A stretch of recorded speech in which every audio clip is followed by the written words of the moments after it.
Insan kamil itu puncak tertinggi yang bisa dicapai oleh ego. Penjelasannya panjang, tapi intinya Iqbal ngasih contoh aja. Kayak Nabi Muhammad, insan kamil itu spiritualitasnya memuncak, tapi dia tidak berhenti di Lauhil Mahfud. Dia turun kembali ke bumi. Beda dengan para sufi. Banyak sufi yang mengalami ekstase puncak dan dia tidak kembali lagi ke bumi. Jadi bentuklah egomu, bangun dia sampai bisa naik ke atas, sampai puncak spiritualitasmu, kemudian turun kembali ke muka bumi. Jadi manusia yang bermanfaat. Jadi konstruksilah egomu. Jadi potensi-potensi terbaiknya wujudkanlah. Kalau sudah selesai, laksanakan tanggung jawabmu sebagai khalifah tadi. Jangan berhenti di merancang ego. Tugasmu belum selesai. Ketika kamu membentuk dirimu, itu setengah jalan. Jangan berhenti di situ. Kalau sudah terbentuk kamu jadi ego yang bagus, yang kokoh, yang kuat, jalankan tugasmu sebagai khalifah. Itulah insan kamil. Sempurna sudah. Ya kalau kamu gagal membangun diri, otomatis kamu tidak bisa menjalankan tugas khalifah. Kamu sukses membangun dirimu, oke, tapi tidak ada gunanya, baru setengah jalan sebelum dia juga bermanfaat untuk sekelilingmu. Sebelum kamu jalankan tanggung jawabmu sebagai khalifah. Itulah insan kamil. Itulah yang bikin Iqbal tidak mencukupkan diri dengan filsafatnya, dengan syairnya, dengan teori-teorinya, tapi dia juga terjun ke dunia politik, ke dunia hukum. Puncaknya ego, ketemunya insan kamil. Ketika tadi kamu membangun diri dan cita-citamu, sekarang direalisasikan dalam kehidupan nyata. Kalau kamu sudah jadi orang soleh secara individual, sekarang saatnya mengabdikan kesolehanmu itu demi kepentingan sosial. Itulah insan kamil, katanya Iqbal. Nah, tahapan kasarnya, katanya Iqbal, yang pertama, biasanya untuk menuju insan kamil itu ada ciri. Orangnya patuh pada hukum. Bukan orang yang sakarepe dhewe. Hukum itu ya hukum positif bisa. Ada tradisi, norma, nilai yang berlaku di masyarakat. Yang kedua, orang yang menguasai egonya itu biasanya orang yang kontrol dirinya bagus. Orang yang tidak bisa ngontrol dirinya pasti belum insan kamil. Yang ngomong dulu sebelum dipikir, apalagi mukul dulu sebelum dipikir. Insan kamil itu kontrol dirinya bagus. Ngomong sesuatu, melakukan sesuatu, setelah dia yakin apa yang akan dilakukan, apa yang diomongkan itu pas dan benar. Itu cirinya insan kamil. Dan yang ketiga, orang yang punya tanggung jawab khilafah, tanggung jawab atas kehidupan di muka bumi ini. Jadi, insan kamil itu tidak hidup sesuka hatinya. Dia patuh pada norma dan nilai yang disepakati bersama. Yang kedua, dia mampu mengontrol dirinya. Yang ketiga, dia punya komitmen terhadap tugas kekhalifahan. Itu ciri yang bisa dilihat dari seorang insan kamil. Jadi obedience of law, self-control, dan divine vigilancy. Patuh pada hukum, bisa mengontrol diri, dan kewakilan Tuhan di muka bumi. Itu cirinya insan kamil. Terus di bukunya, di banyak syairnya, Katanya Iqbal, ada hal-hal yang memperkuat ego. Kalau ingin egomu kuat, yang pertama, modus hidupmu adalah modus cinta. Ini penjelasannya panjang dan dalam. Terus kamu ngerti, rasakan sendiri ya apa itu cinta. Kalau tak jelaskan sesarang panjang. Kamu sudah ngalami itu, kamu sudah ngerti itu, mungkin prakteknya sebagian belum. Tapi hiduplah dengan modus cinta. Lawannya modus cinta itu hidup dengan modus pamrih. Apapun pamrihnya. Bahasa agamanya tidak ikhlas. Itu lawannya, modusnya pasti bukan cinta. Ada pamrihnya. Yang kedua, fakr.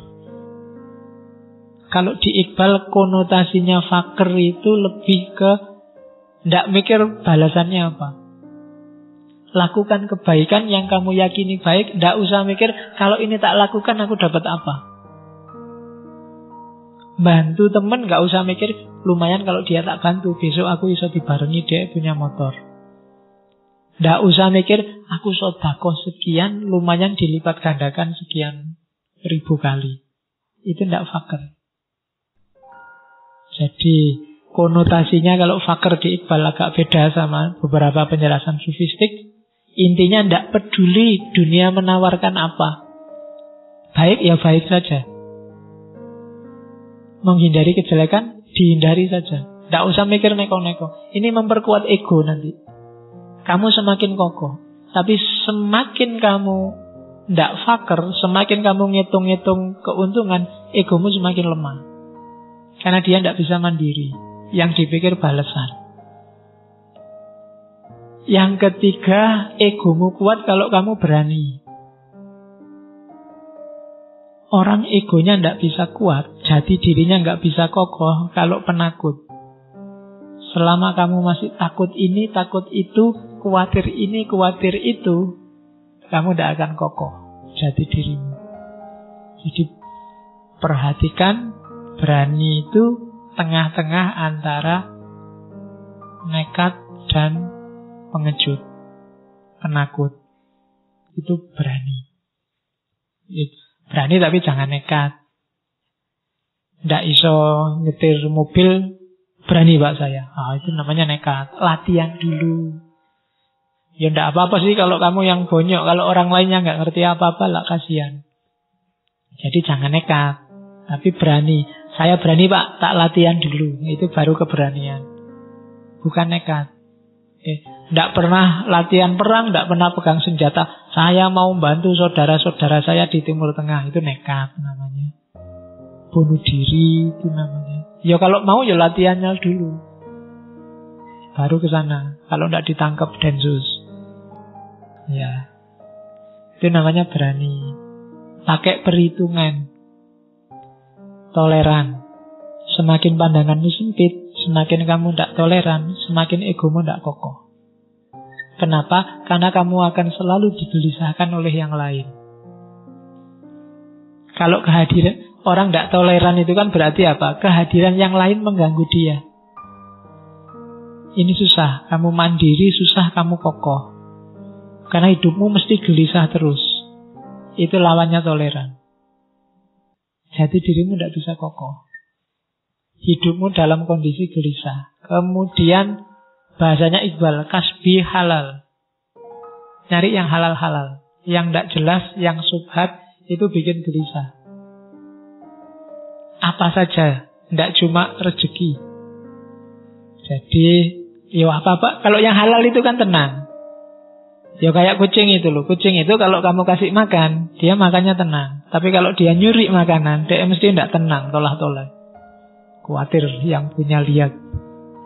Nah, cari yang halal biar tenang. Oke. Kasbi halal. Ya kalau pacaran itu halal, ya kawin aja. Nikah aja. Nah, kawin aja kamu nanti nekat. Nikah dulu baru kawin. Terus termasuk yang memperkuat ego, lakukan aktivitas kreatif original. Itu biasanya kamu semakin kokoh. Semakin kamu punya karya, semakin kamu mantap. Coba aja kalau tidak percaya. Meskipun karyamu ditolak di majalah mana-mana, di koran mana-mana, tapi kamu punya karya itu lebih mantap hidupmu. Lebih tenang. Yo, ditolak, dikirim ke yang lain. Ditolak lagi, dikirim lagi ke yang lain. Lama-lama lah redaksi ini bosan-bosan dewe. Ya. Oke, terus yang melemahkan kebalikannya. Ketakutan bikin kita lemah. Ketergantungan. Dengan apapun. Ketergantungan itu berarti ada di luar diri kita yang kita izinkan mengganggu, merusuhi, mengatur hidup kita. Itu ketergantungan. Bahkan hadirnya yang lain tadi yang bikin kita gelisah itu namanya ketergantungan. Ya kan? Padahal kita tenang bisa. Ada orang kafir di sebelahmu dan kamu tenang kan bisa. Tapi kamu izinkan dirimu gelisah gara-gara dia, wong dia gak pernah mikir kamu. Itu namanya ketergantungan. Jadi jangan mau bahagiamu atau tidak bahagiamu kuncinya dalam dirimu sendiri. Jangan digantungkan ke yang lain. Marahmu atau galaumu kuncinya ada dalam dirimu sendiri. Kadang-kadang kan ada teman mencaci maki kamu, kamu balas mencaci maki dia. Itu berarti apa? Kamu ada ketergantungan di dia. Wong kamu tidak balas juga bisa kok. Tapi kamu dipengaruhi oleh caci makinya, akhirnya kamu balas mencaci maki. Berarti kamu masih belum mandiri ngatur dirimu sendiri. Kamu masih digantung oleh orang lain. Kamu masih tergantung pada yang lain. Yang ketiga perbudakan, jelas. Unsur ahoka zoliman au mazluman. Yang memperbudak atau yang diperbudak itu egonya lemah. Pasti. Dia tidak bisa sendiri jadi dirinya.